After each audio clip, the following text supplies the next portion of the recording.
Assalamualaikum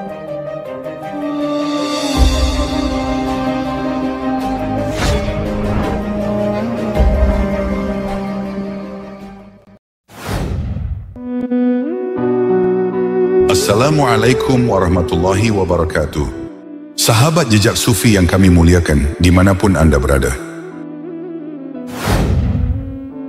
Dahulu kala, di zaman ketika Firaun berkuasa sebagai Raja Mesir, kekejaman menjadi hukum dan rasa takut merajalela di hati rakyat. Sebuah perintah tidak manusiawi diumumkan ke seluruh negeri. Setiap bayi laki-laki yang lahir dari kaum Bani Israel harus segera dibunuh tanpa ampun. Perintah itu lahir dari rasa cemas Firaun yang diliputi mimpi buruk dan bisikan para penasehatnya. Mereka berkata bahwa akan muncul seorang anak laki-laki dari keturunan Bani Israel yang kelak menjadi penyebab runtuhnya singgasana dan kerajaannya.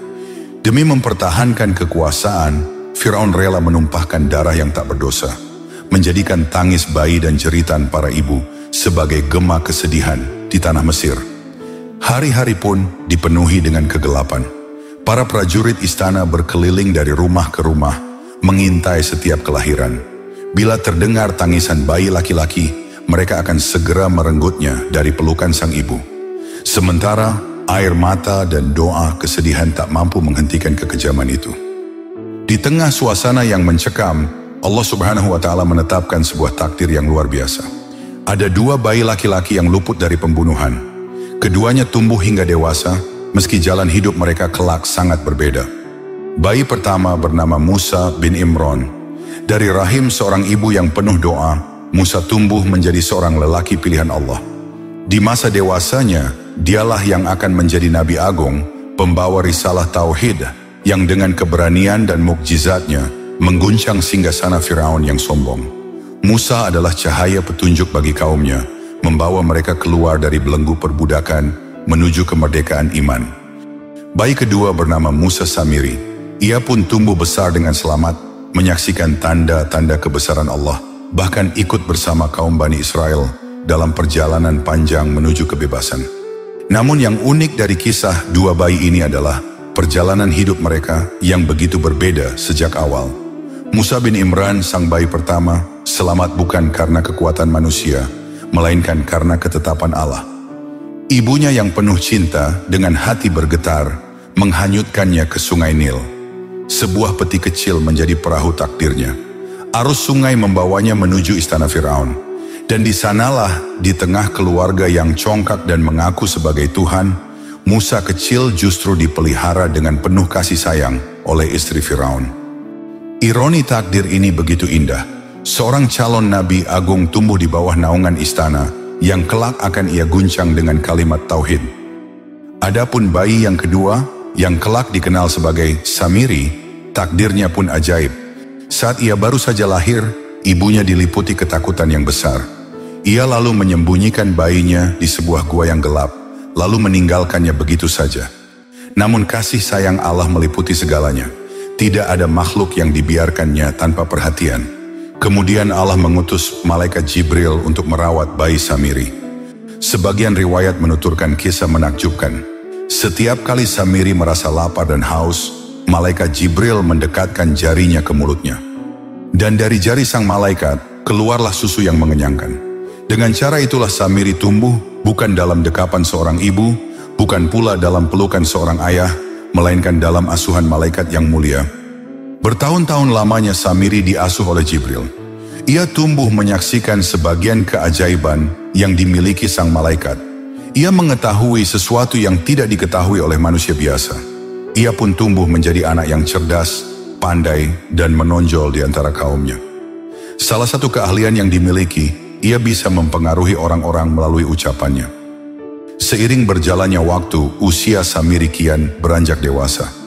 Akan tetapi, langkah hidupnya perlahan mulai bergeser ke arah yang kelam. Ia seringkali berbaur dengan sebagian kaum Bani Israel yang memiliki budaya sesat, yakni kaum yang gemar membuat patung-patung dan menjadikannya sebagai sesembahan. Di antara patung-patung itu, terdapat satu bentuk yang paling banyak diagungkan, yaitu patung anak sapi. Patung tersebut mula-mula hanyalah benda mati, karya tangan manusia, tanpa daya dan tanpa kuasa. Tetapi di hadapan orang-orang yang hatinya telah gelap, patung itu tampak seolah-olah memiliki keagungan. Mereka bersujud di hadapannya, menyembahnya, dan tempat menaruh harapan. Samiri yang semula hanya melihat dari kejauhan, lama-kelamaan ikut terbawa arus pergaulan. Hari demi hari ia menyaksikan bagaimana orang-orang itu memuliakan patung anak sapi. Hingga perlahan-lahan, gambaran patung itu pun menancap di dalam hatinya. Ia mulai merasakan kekaguman yang tidak seharusnya. Rasa kagum itu berubah menjadi ketertarikan. Dari ketertarikan lahirlah rasa cinta. Dan dari cinta yang tidak benar, tumbuhlah pengagungan yang salah. Hatinya yang dulunya mengenal cahaya, kini mulai tertutup oleh gelapnya syirik. Ia memandang patung anak sapi itu bukan lagi sekadar benda buatan manusia, melainkan sesuatu yang layak diagungkan, sesuatu yang pantas dipuja. Maka tumbuhlah dalam dirinya sebuah tekad yang menyesatkan.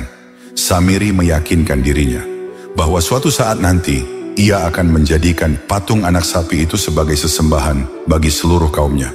Ia bertekad dengan segala cara yang ia miliki, dengan kecerdasan yang ia kuasai, ia akan mengajak dan mempengaruhi kaum Bani Israel agar bersujud kepada patung anak sapi.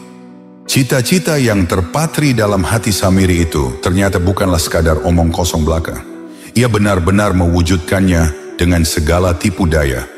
Apa yang dahulu hanya menjadi angan-angan dalam hati, kini berubah menjadi kenyataan yang nyata di tengah kaum Bani Israel. Dari tangannya yang terampil terciptalah sebuah patung anak sapi yang berbeda dari segala patung manapun. Patung itu dirancang dengan keindahan yang memikat. Setiap lekuk dan ukirannya tampak begitu hidup, hingga sekilas orang yang memandangnya akan merasakan seolah tengah menatap seekor anak sapi sungguhan. Namun yang menjadikan karyanya itu semakin menakjubkan adalah sesuatu yang jauh melampaui patung-patung biasa.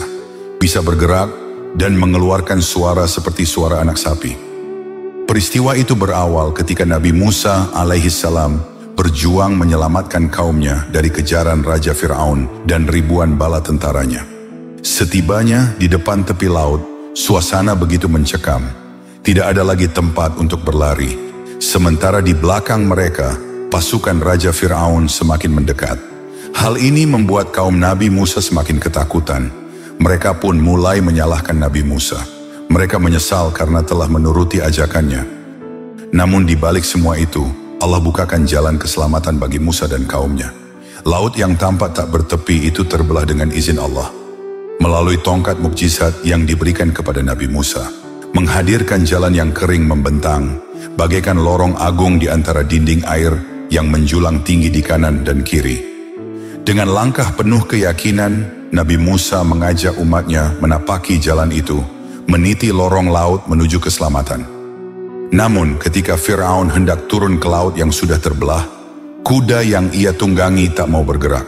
Berulang kali ia menghentakkan tali kekang, memecut, bahkan menghentakkan tubuhnya, tetapi kuda itu tetap membangkang. Seakan ada ketakutan yang membuatnya tak berani menjejakkan kaki ke lorong laut yang telah terbelah. Di saat itulah terjadi sesuatu yang tak biasa.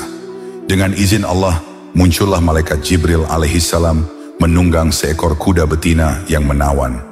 Ia turun perlahan, mendekati jalan laut yang terbuka, lalu berjalan menuju ke arah Nabi Musa dan kaumnya. Kuda betina yang dikendarai malaikat Jibril memancing perhatian kuda tunggangan Fir'aun yang sejak tadi membangkang. Seketika naluri sang kuda bangkit, dan dengan dorongan itu, kuda Fir'aun pun melangkah masuk ke dalam jalan laut yang terbelah, kemudian diikuti oleh ribuan bala tentaranya. Di tengah peristiwa itu, ada satu orang dalam rombongan Nabi Musa yang memperhatikan dengan seksama. Dialah Samiri. Dari kejauhan matanya menatap dengan tajam, menyadari apa yang sedang terjadi. Ia melihat dengan jelas bahwa kuda betina itu bukanlah kuda biasa dan penunggangnya adalah malaikat Jibril. Samiri pun segera mengambil beberapa genggam tanah bekas jejak kaki kudanya. Lalu ia simpan dengan erat, seakan menggenggam sesuatu yang sangat berharga. Ketika Nabi Musa dan seluruh kaumnya sampai di daratan, lautan yang semula terbelah perlahan kembali bersatu. Dinding air yang menjulang tinggi berguncang dahsyat, Lalu runtuh menimpa Fir'aun dan bala tentaranya yang masih berada di tengah jalan laut. Jeritan memenuhi udara, deru kuda dan gemuruh air bersatu, menenggelamkan mereka ke dalam gelombang yang tak memberi ampun, hingga tak satu pun dari pasukan itu yang tersisa.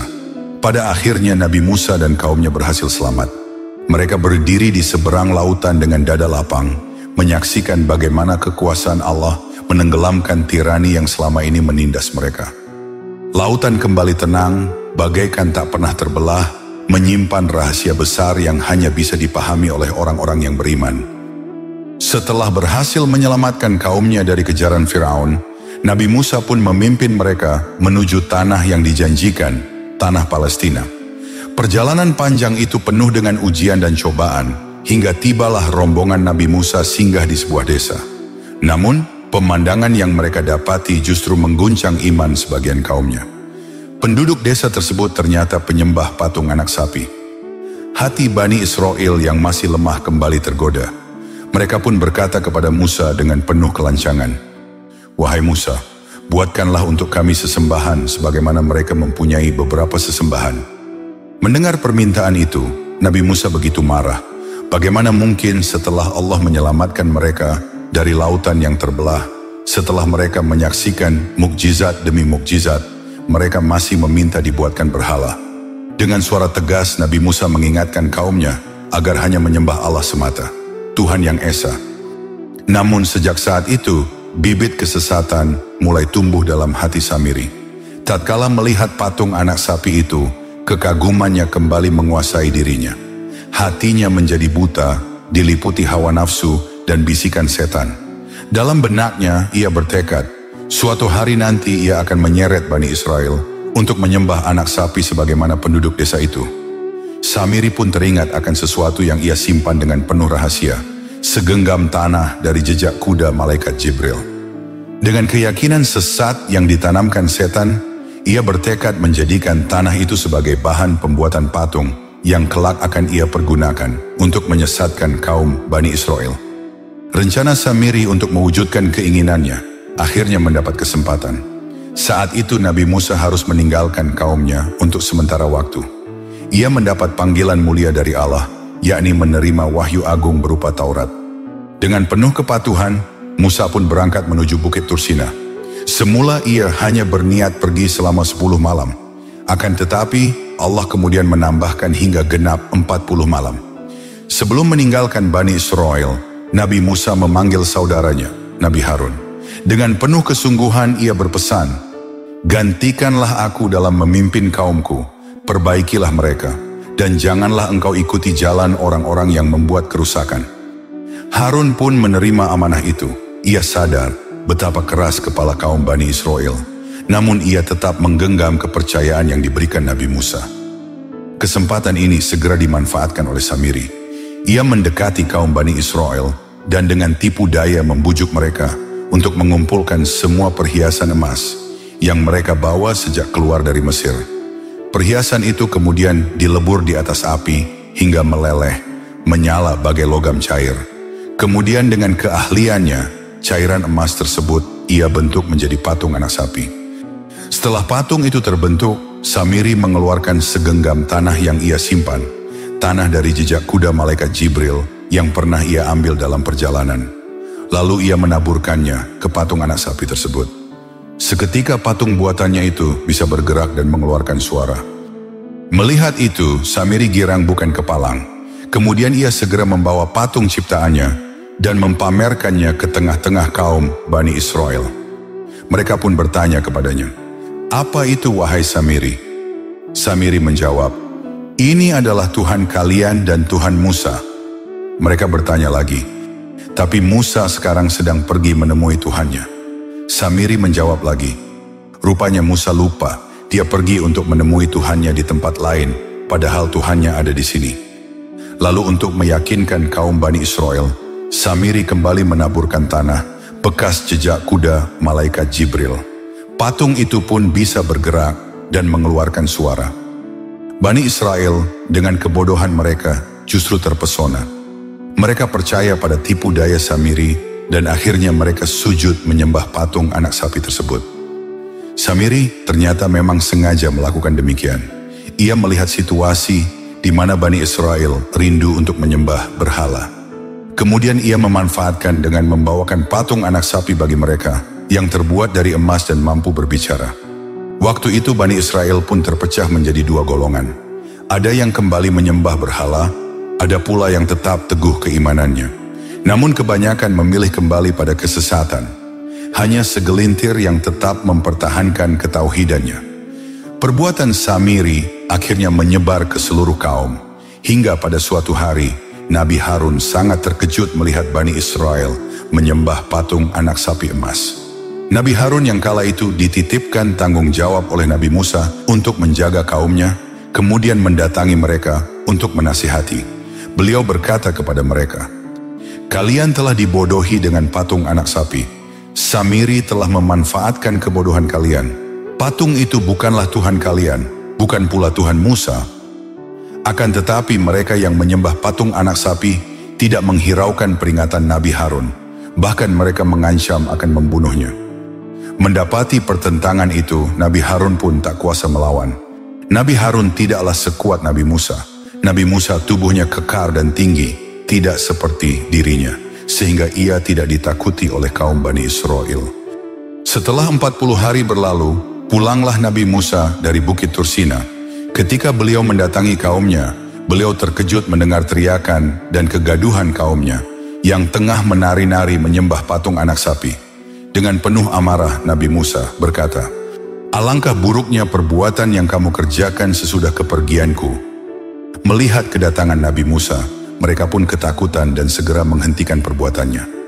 Lantaran tak mampu membendung kemarahannya, Nabi Musa menghampiri Harun dan melemparkan lembaran Taurat yang diterimanya ke tanah. Beliau kemudian menarik rambut dan jenggot Harun seraya berkata, "Hai Harun, apa yang menghalangimu ketika kamu melihat mereka telah sesat, sehingga kamu tidak mengikuti aku? Apakah kau telah sengaja mendurhakai perintahku?" Nabi Harun menjawab, "Wahai putra ibuku, janganlah kamu pegang janggutku dan jangan pula kepalaku." Nabi Harun menjelaskan bahwa beliau bukanlah mendurhakainya atau menerima tindakan para penyembah anak sapi, melainkan beliau tidak ingin meninggalkan mereka dan pergi begitu saja. Nabi Musa kembali bertanya, "Mengapa Harun tidak menjaga keimanan mereka?" Nabi Harun menjawab bahwa beliau khawatir apabila melawan mereka dengan kekerasan, maka justru ia sendiri yang akan terbunuh. "Sesungguhnya kaum ini telah menganggapku lemah dan hampir-hampir mereka mau membunuhku. Oleh karena itu, janganlah kamu menjadikan musuh-musuh gembira melihatku, dan janganlah kamu masukkan aku ke dalam golongan orang-orang yang zalim." Nabi Musa pun tersadar bahwa beliau telah menzalimi Harun dengan kemarahannya. Lalu Nabi Musa segera melepaskan genggamannya dan memohon ampun kepada Allah Subhanahu wa Ta'ala untuk dirinya dan saudaranya. Beliau kemudian bertanya kepada kaumnya, "Hai kaumku, bukankah Tuhanmu telah menjanjikan kepadamu suatu janji yang baik? Maka apakah terasa lama masa yang berlalu itu bagimu? Atau kamu menghendaki agar kemurkaan dari Tuhanmu menimpamu, lalu kamu melanggar perjanjianmu denganku?" Karena takut disalahkan, mereka lalu mencari-cari alasan untuk membela diri, agar tidak menjadi sasaran kemarahan Nabi Musa. "Kami sekali-kali tidak melanggar perjanjianmu dengan kemauan kami sendiri, tetapi kami disuruh membawa beban perhiasan kaum itu, lalu kami melemparkannya. Demikian pula Samiri melemparkannya." Mendengar jawaban tersebut, Nabi Musa semakin murka. Ia pun segera menemui Samiri. Dengan wajah tegas dan suara yang meninggi, ia bertanya, "Apa yang mendorongmu berbuat demikian, wahai Samiri?"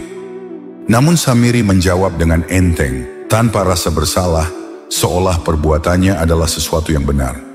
"Aku mengetahui sesuatu yang mereka tidak mengetahuinya. Maka aku ambil segenggam dari jejak Rasul, lalu aku melemparkannya. Demikianlah nafsuku membujukku." Nabi Musa pun geram mendengarnya. Kemudian patung anak sapi tersebut segera diseret Nabi Musa menuju api yang menyala dan membakarnya hingga menjadi abu, lalu melemparkan abu itu ke laut. Adapun Samiri, ia diusir Nabi Musa dari rombongannya. Kini ia hidup menyendiri. Sebagaimana yang dikatakan Musa, bahwa Samiri akan mendapatkan azab dunia dan akhirat. Hukuman neraka jelas menantinya di akhirat. Adapun di dunia, Samiri menderita penyakit aneh. Kulitnya tak boleh disentuh oleh siapapun.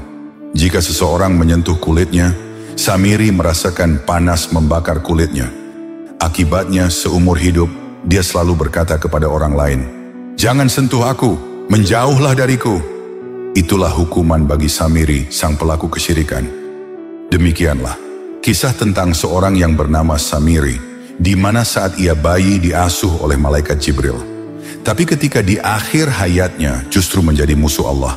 Sedangkan Nabi Musa yang diasuh oleh raja yang musyrik dan zalim, justru menjadi Nabi utusan Allah Azza wa Jalla. Akhirul kata, wallahu a'lam bishawab. Sampai di sini dulu perjumpaan kita kali ini. Semoga bermanfaat. Wassalamualaikum warahmatullahi wabarakatuh.